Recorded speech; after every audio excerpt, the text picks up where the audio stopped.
Ayol kishi xiyonat qiladimi? Yo'q, u shunchaki qidiradi. E'tiborni, iliqlikni, o'zining ayol ekanligini his qilishni qidiradi. Va ba'zan bu qidiruv uni jahannamning eng shirin, eng qaynoq burchagiga olib boradi. Men tanladim. Oila, tinchlik, halol, nikoh va olovli ehtiros o'rtasida tanlov qildim. Lekin eng dahshatlisi nima? Bilasizmi? Siz sevgi deb o'ylagan narsangiz aslida sizni sinash uchun kelgan eng katta jazo bo'lishi mumkin ekan. Bugun men sizga o'z hikoyamni aytib beraman. Erimning eng yaqin do'sti bilan boshlangan taqiqlangan o'yin va uning ayanchli yakuni haqida. Kechqurun oqshomi. Erim Rustam yana navbatchilikda. Uyimiz jimjit. Bu sukunat devorlardan ham o'tib suyak-suyagimgacha kirib boradi.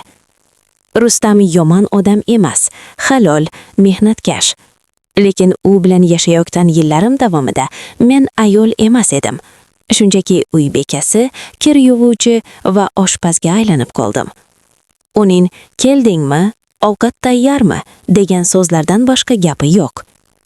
Telefonim jiringladi. Yuragim beixtiyor tez ura boshladi. Ekranda o'sha ism, Davron. Salom Zaynab, qanday yuribsiz? Yana yolg'izmisiz? Bu xabar oddiy harflardan iborat bo'lsa-da, men undagi yashirin ma'noni sezardim. Davron erimning eng yaqin do'sti.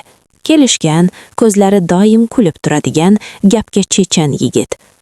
Rustamning aksiga u har doim menga e'tibor berardi. "Kelinoyi, bugun ochilib ketibsiz. Bu ko'ylak sizga juda yarashibdi." Bu gaplar bilan u meni malika kabi his qildirardi. Avvaliga bu xabarlar shunchaki do'stona edi. Keyin o'zgardi. Sizdek ayol yolg'iz qolmasligi kerak. Bir kuni mana shu jumla mening mudrab yotgan ayollik g'ururimni uyg'otib yubordi. Ichimda nimadir javob yoz deb buyurdi va men yozdim. Shu kuni kechqurun biz soatlab yozishdik. Erimning sovuqligi haqida emas, shunchaki havo, musiqa, orzular haqida. Lekin har bir so'zimiz tagida bitta ovozsiz faryod bor edi. Men seni xohlayman. Faqat bir piyola qahva ichamiz, do'stona, dedi u. Men rozi bo'ldim.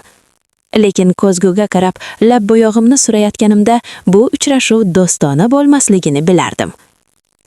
Kichik, xilvat qahvaxona. U meni kutib o'tirardi. Stol ustida 2 finjon qahva va qizil atirgul. Erim menga to'yimizdan beri gul bermagan edi. Davron o'rnidan turib stolimni surdi. Uning atri dimog'imga urildi. O'tkir, erkakona va xavfli. Biz gaplashdik. U ko'zlarimga shunday tikilib qarardiki, go'yo ruhimni yechintirayotgandek edi. "Zaynab", dedi u ovozini pasaytirib. "Rustam sening qadringga yetmaydi. Agar sen meniki bo'lganingda." U gapini tugatmadi. Stol ustida turgan qo'lim ustiga qo'lini qo'ydi. Tok urgandek bo'ldi. Kaftlari issiq, barmoqlari dadil edi. Men qo'limni tortib olishim kerak edi. "Bu eringning do'sti-ku", deb baqirishim kerak edi. Lekin men qo'limni tortmadim. Aksincha barmoqlarim titrab, uning qo'lini siqdi. U menga yaqinlashdi. Nafasi yuzimga urildi. "Agar rozi bo'lsang", deb pichirladi. Men indamadim. Faqat ko'zlarimni yumdim.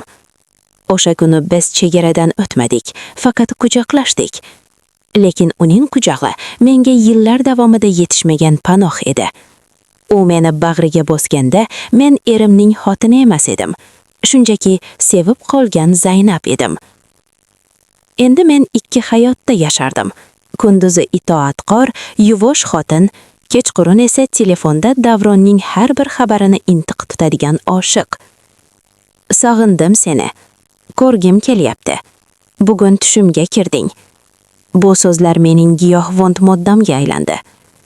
Bir hafta o'tgach, u meni shahar chetidagi dam olish uyiga taklif qildi. "Hech kim bilmaydi, faqat ikkimiz", dedi u. Yuragim bor dedi. Aqlim bu xiyonat dedi. Lekin tanam bor deb faryod urdi. Biz bordik. Atrof jimjiq, faqat qushlar ovozi. Eshik yopilishi bilan u menga tashlandi.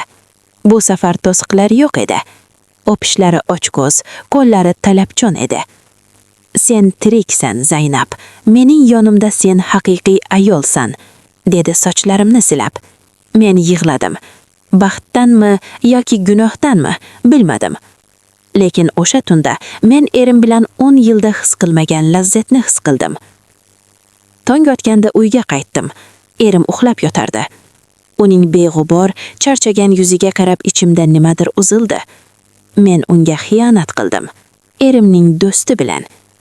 Lekin afsuslandimmi? Yo'q. Men faqat yana Davronni ko'rishni istadim. Kunlar o'tdi. Davron jiddiylashdi. Men charchadim, Zaynab, dedi u bir kuni. Seni har kuni o'g'irlab ko'rishdan charchadim. Rustamning ko'ziga qarab, unga do'stdek kulib turishdan charchadim. Tanla, men yoki u. Bu ultimatum edi. Men uzoq o'yladim. Erim barqarorlik, tinchlik, Davron esa olov, ehtiros, hayot. Va men olovni tanladim. Kechki ovqatda erimning ko'ziga tik qaradim. Rustam, biz gaplashishimiz kerak, dedim. Ovoz o'zimniki emasdi. U menga qaradi. Ko'zlarida charchoq va nimanidir sezgan nigoh bor edi. Bilaman, dedi sekin. Ancha vaqtdan beri o'zgargansan. Ko'zlaringda men yo'qman. Men yig'lab yubordim. Men ketaman, dedim.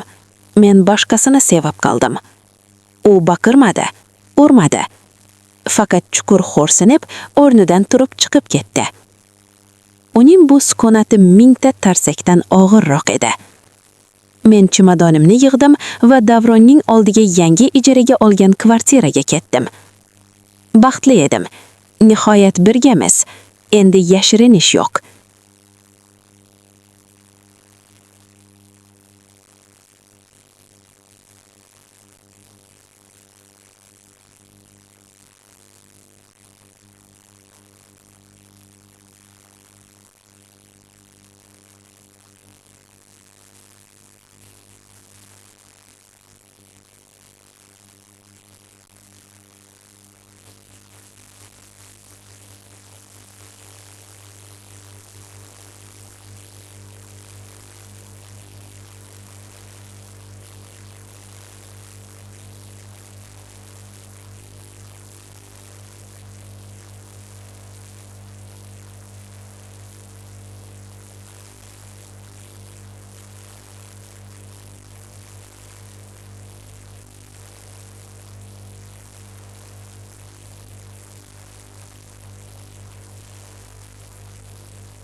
Ayol kishi xiyonat qiladimi?